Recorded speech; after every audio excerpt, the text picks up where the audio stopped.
The sky was red with ash, not from the sun, but from the smoldering carcass of what was once a city of 10 million. Towers lay gutted, some leaning like drunks about to fall, others reduced to twisted steel skeletons. Smoke crept through every broken window and alleyway like a serpent seeking warmth. The alien coalition called this place Sector 9, Earth's last continental defense zone. To General Varnix, it was already a graveyard. He stood aboard the command deck of the dreadnought Dying Star, his obsidian armor reflecting the pale light of Earth's ruined surface. Beside him, holographic maps pulsed with red warnings, plasma lines, crumbled resistance sectors, ghost zones. A smaller screen blinked with static near the eastern quadrant of the city ruins. It had been quiet for too long. The last human resistance holds here, Varnick said, his voice guttural and smooth, like oil poured over gravel. They cling to dust and illusions. Commander Zelf clicked his mandibles in agreement. We've burned their bunkers, poisoned their water. Their numbers are insignificant. Shall we deploy the Shatterfield units? Varnix nodded. Crush them. End this. No survivors. Within the hour, dropships screamed through the scorched atmosphere, descending like fangs from the sky. They scattered throughout the ruins, unloading waves of genetically engineered warriors.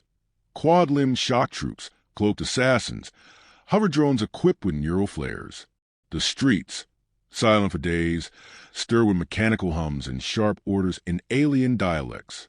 The squad leaders, tall and insectoid, stalked through crumbled highways and metro tunnels, scanning for any signs of movement. Human resistance was expected to be desperate, cornered, maybe even rabid. Instead, there was nothing. No heat signatures. No footfalls. No gunfire. Odd, muttered Scout Commander Brevtal as a sensor ray crackled. The area is colder than anticipated. No signs of combustion or radiation activity. This sector should be occupied. Another soldier stepped into the clearing beside a burned-out tram car. They're probably dead, starved or... The sentence cut off. A hiss of static crackled through Brevtal's comms. Repeat that, Bravo 3. Silence. Bravo 3, report. Still nothing. Then a distant echo crack. One sound. Just one. A second scout dropped, spine severed. His lifeless exosuit crashed against a steel girder, limbs twitching. Panic flickered across Brevtal's multiple eyes. Sniper, he shouted, ducking behind a concrete slab. His squad scattered, trying to pinpoint the shot's origin. Drones launched skyward but malfunctioned midair, crashing like swatted insects. Another shot rang out. This time, a clean hole opened in the commando's chest plate, through 6 inches of hybrid alloy. Instant kill. The remaining soldiers froze, then moved in erratic bursts, running from cover to cover, shouting in overlapping panic. This can't be human weaponry. Brevtal barked. Nothing primitive should penetrate that armor. A younger grunt stammered. We underestimated them. There he's, still out there. Who? Someone yelled. No one had an answer. Far above, watching through the warped scope of a heavily customized rail rifle, a figure exhaled slowly. Not from excitement, not from anger, just control. Focus. His camouflage cloak melded into the shadows of a collapsed radio tower. His breathing matched the wind. They called him Whisper. He didn't need to see their faces to know the fear. Movement changed. Patterns shattered. They were disoriented. That's how it always started. One shot. One opening. Then the spiral. He marked a fleeing soldier, adjusted for wind, pulse, and time delay. Crack. Another down. This one screamed. Down below, Brevtal tried to call for evac. The signal jammed. One of their own comm relays had been sabotaged, likely earlier that day. He didn't know it, but Whisper had placed an EMP charge beneath it hours before their landing. The ambush wasn't random. It was engineered. Varnix watched the live feeds flicker and vanish, screen by screen, location markers blinking out. His fists clenched. Why are the visuals failing? Zelf double-checked the connections. Unknown interference. But the initial scans detected no energy weapons. No satellites. It's impossible. Varnix didn't reply immediately. His crimson eyes studied the last available feed, grainy and shaking from a dying drone's lens. It caught a brief silhouette. Human, kneeling, rifle pointed toward the camera. Then darkness. Not impossible, Varnick said coldly. Calculated.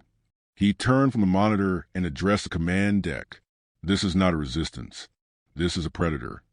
In the ruins, Brevtal's last remaining squad member screamed before vanishing into a cloud of red mist. Whisper marked his next shot, waited for the pause between heartbeats, and whispered to no one, "Come closer." He didn't shoot to wound. He didn't shoot to intimidate. Every bullet was a promise. Every corpse a signature. Far above, more dropships descended, unaware of what waited below. And in the silence between gunshots, a rumor began to grow, spoken first in frightened alien tongues, passed between squads, then ranks, then fleets. "Take cover, it's a human sniper."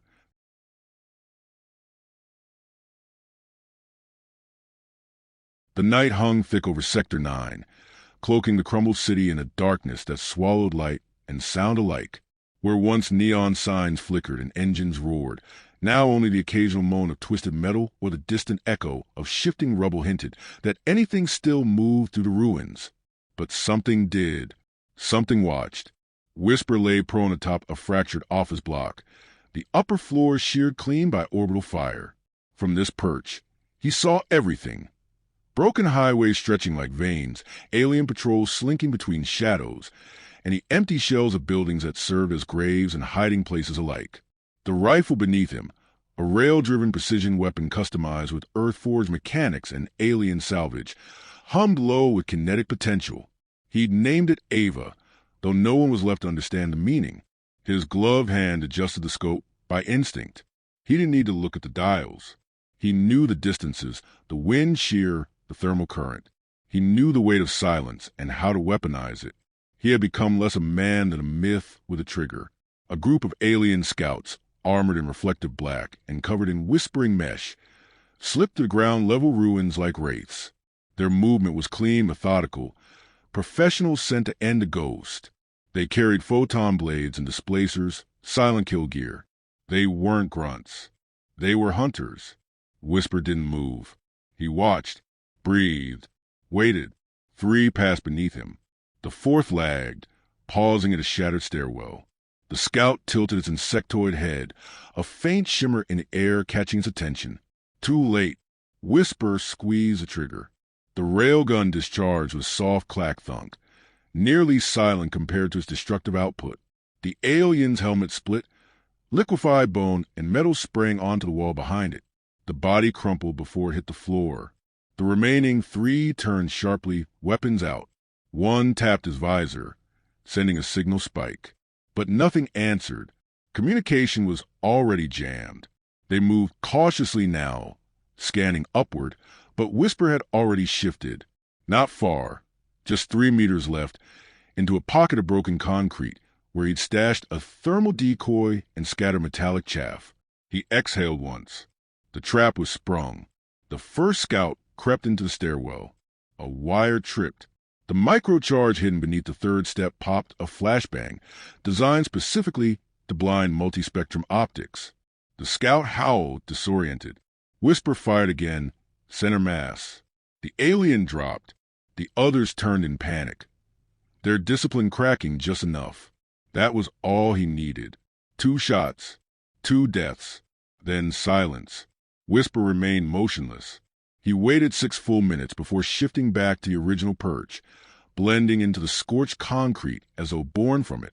Below, the patrol lay broken, their formation erased by 5 rounds of handcrafted vengeance. He didn't smile. There was nothing joyful in it, only necessity. 1 less team, 1 less report sent back. 1 more hour bought for survivors hidden in tunnels beneath the city. 1 more chance they might see tomorrow. Somewhere far beneath him, in the collapsed subway lines, a child coughed. He heard it through the vibrations on the scope, barely perceptible but familiar. That sound had once meant comfort. Now it meant exposure. Risk. He pulled back from the scope and tapped twice on a weathered earpiece. "Tunnel 6 compromised," he whispered. A static-filled voice replied, rough with exhaustion. We'll move. Ite. 7 minutes. Copy. Thank you, Whisper. He said nothing more. His role wasn't protection. It was misdirection. While the enemy stared into the dark, hoping to catch a glimpse of the human ghost, the real work, evacuation, regrouping, rebuilding, happened beneath their noses. Up above, another squad approached, this one heavier. Armor units. Four-legged tanks clanked through the ruins while infantry scattered ahead like hounds before a hunt. One of the tanks pulsed a sweeping energy field meant to detect motion and heartbeat fluctuations. Whisper waited. Let them pass through his first kill zone unchallenged. Let them feel safe. The key was rhythm. Disrupt it. Unnerve them. The tank turned a corner. Its back faced the sniper's nest for just 3 seconds. That was enough.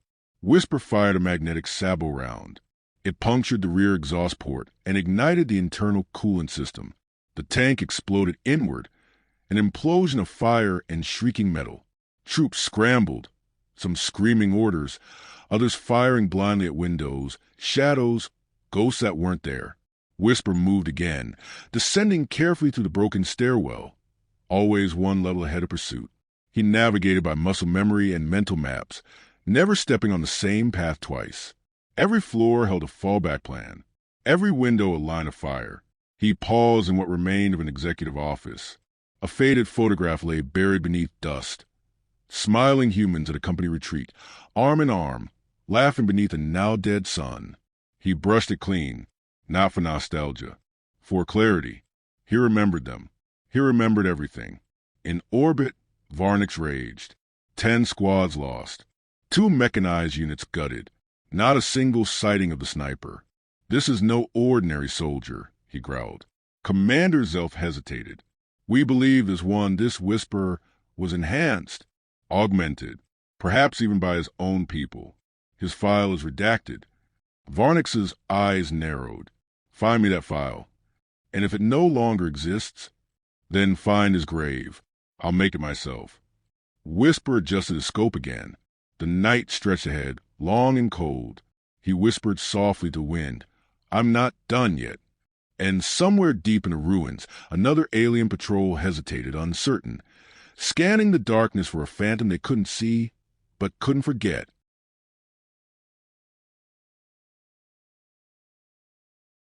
The command deck of the Dying Star had grown quiet, not the disciplined silence of a fleet at readiness, but a tension sharp and suffocating. Monitors showed nothing but static. Unit markers blinked and vanished. General Varnix stood with arms folded behind his back, claws tight enough to cut through the fabric of his coat. He had watched soldiers scream and disappear, watched tanks become coffins, watched elite squads trained to clear planets, reduce to carcasses on stone. It was no longer a campaign. It was a humiliation. He turned toward the console where the intelligence chief, a pale creature with an elongated skull and nervous fingers, waited for the next order. Initiate protocol, Talon read. Deploy the Voidborn. The room shifted at those words. Even the bridge officers who had seen orbital bombardments and stellar collapses looked up. The Voidborn weren't soldiers. They were executioners. Send the order, Varnix said. Within an hour, 5 drop pods screamed to the stratosphere, each one shielded. Each one carrying a genetically sculpted commando with neural killnet, telepathic coordination, and memory map tactics from 100 species. They landed without flare or flourish, dust and ash masking their descent. As they emerged, their bodies shimmered with active camouflage, skin adapting instantly to the environment. Whisper watched them arrive from a ruined water tower 2 clicks away. He knew these weren't the average shock units. Their movement told him everything. Smooth, synced, careful. They didn't look around. They listened to the silence. One of them paused to collect a piece of metal left behind by the last patrol, sniffed it, and spoke a single word into an implant. The others adjusted formation. Efficient, silent. He felt the edge of anticipation return, that rare hum just beneath the heart. Finally, something worthy. He moved to higher ground, to a building he had marked weeks ago, but never used. Its vantage offered a perfect view of the enemy's new hunt pattern, but it was exposed, just enough to be bait. That was the plan. Whisper didn't need to kill them all. He just needed to break them. The void-born split into pairs, moving in a spiral pattern. One pair swept into the hollow bones of a collapsed cathedral. Another passed under a leaning tower, while the fifth, the leader, paused beside a shattered bus, eyes scanning skyward. Whisper took the risk. One breath, one pull. The shot pierced the concrete 2 inches from the leader's head, purposefully wide. The alien flinched, barely, but Whisper saw it. Not fear, recognition. The void-born changed movement immediately. They weren't like the others. They adapted on impact. One moved to flank, another to intercept his retreat vector. But Whisper was already gone, moving down iron stairs that creaked once before he shifted his weight and silenced them. He descended into the alleys, stepping over bones and time, his rifle cradled with reverence. They gave chase. The alley split into 3 paths. He laid a sonic lure to the left, a thermal scatter to the right. He went straight. The first void-born took the bait and triggered a flash trap that filled the corridor with incandescent white. Whisper doubled back and placed a trip mine beneath a stack of barrels before slipping into a ventilation duct just as a second one passed below. The explosion crushed 2 walls and buried a third commando in debris. Still, 3 remained. He climbed 3 levels back up, returning to his original perch. He waited. 5 minutes. 7. 10. Then he saw the mistake. The leader, slightly taller, with a differently angled stance, moved too directly, too predictably. Whisper watched its path, recognized the deliberate pacing, the line of sight they allowed him to have. It was a distraction. He spun just as the third void-born lunged from the shadows behind. The alien was fast, blade drawn, optical camouflage fluttering like static. Whisper blocked the strike with his rifle, the weapon's reinforced stock catching the blow. Sparks flew. They fell together through a broken skylight. The impact dazed him for a second, long enough for the alien to rise and strike again. The blade sliced into his arm, cutting through armor and into flesh. Pain flared bright, but he rolled, drawing a compact sidearm and firing 3 times. 2 missed. 1 caught the alien in the thigh. It staggered. Whisper used momentum to rise and drive his shoulder into its chest, forcing it backward into exposed rebar. The metal pierced the alien's torso. It gasped, tried to twist free. Whisper didn't hesitate. He grabbed a nearby brick and drove it into the creature's head until it stopped moving. His breathing was ragged. Blood dripped from his arm. He sealed the wound with a field patch, gritting his teeth through the burn. He had killed one, but he was slower now. The others were close. He could feel it, not through sound but through the quiet. The city watched him. He moved again, this time toward the lower levels of the building. He needed time to reset, time to reload, and regain elevation. In orbit, Varnix received the combat feed from the Voidborn. 1 confirmed kill, the others silent. "No contact?" he asked. The technician glanced at him nervously. "Not yet." Varnix stared at the screen. "You sent the galaxy's finest," he said, more to himself than to anyone else. "And they're being hunted." The words tasted bitter. He's not a ghost. He's a message. And somewhere below, bleeding and gritting through pain, Whisper found a new perch, dragged his rifle back into place, and waited for the next one to come closer. The morning broke in shades of gray, not with sunlight but with a soft bloom of smoke drifting lazily over the ruins of Sector 9. The air reeked of ionized metal, ash, and old death. Far above, the dying star hung in orbit, motionless and brooding like a wound in the sky. General Varnix stood at its forward window, staring down at the world he had vowed to conquer. His jaw clenched.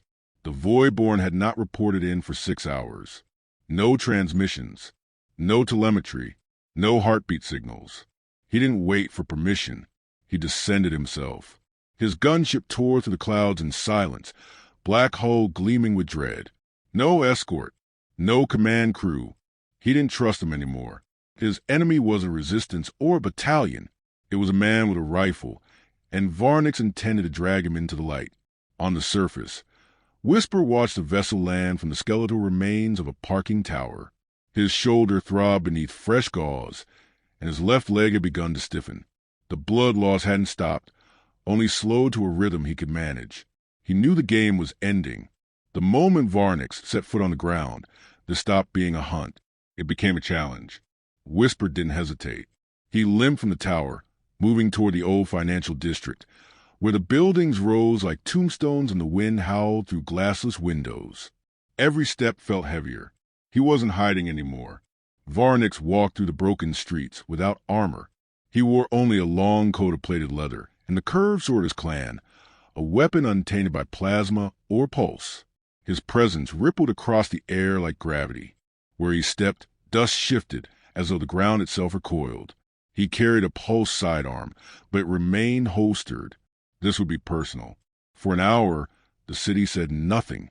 No shots, no movement. Even the air seemed afraid to stir.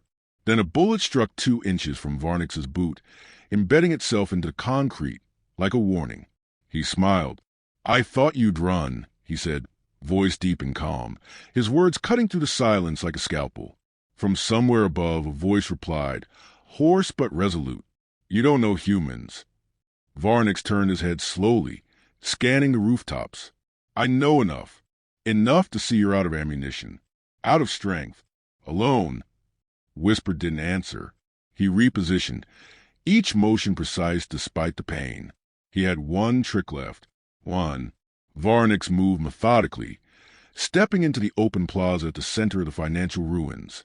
A statue lay toppled beside him. Some forgotten leader, his head now shattered near the gutter. He looked up. "Come down," he called. "Face me. Or are you just a myth clinging to height and shadows?" Whisper exhaled and triggered the first switch. A rusted beam, cut halfway through earlier in the night, groaned and collapsed behind Varnix, sealing the exit route. The general didn't flinch. "I expected more." Whisper triggered the second charge. Nothing happened. He frowned. Circuit failure. Varnix looked up just as a glint caught his eye, metal shifting behind a ledge. He drew his blade and hurled it like a spear. Whisper moved too late. The weapon sliced across his ribs, sending him tumbling down 2 floors into a rain-soaked hallway. He hit the ground with a thud that cracked the air and tore the breath from his lungs. Pain screamed through him. He forced himself upright. Blood soaked his side. He grabbed his sidearm, then reconsidered. Not yet. Varnix entered the building through the hole Whisper had created. The 2 men stared at each other across 30 feet of broken tile and shattered glass. "I thought you'd be taller," Varnix muttered. Whisper said nothing. He raised his rifle. Varnix drew his pulse pistol. They fired at the same time. The bolt from Varnix's weapon struck Whisper in the shoulder, spinning him backward with a searing burst of heat. But the sniper's round flew straight and unforgiving, embedding itself just beneath Varnix's collarbone. The alien staggered, knees buckling, but did not fall. Whisper, breath shallow, reloaded with one hand. Varnix roared and charged. They collided in a tangle of fists and rage. Whisper struck with elbows and knees, Varnix with brute force and fury. Bones cracked, teeth bloodied.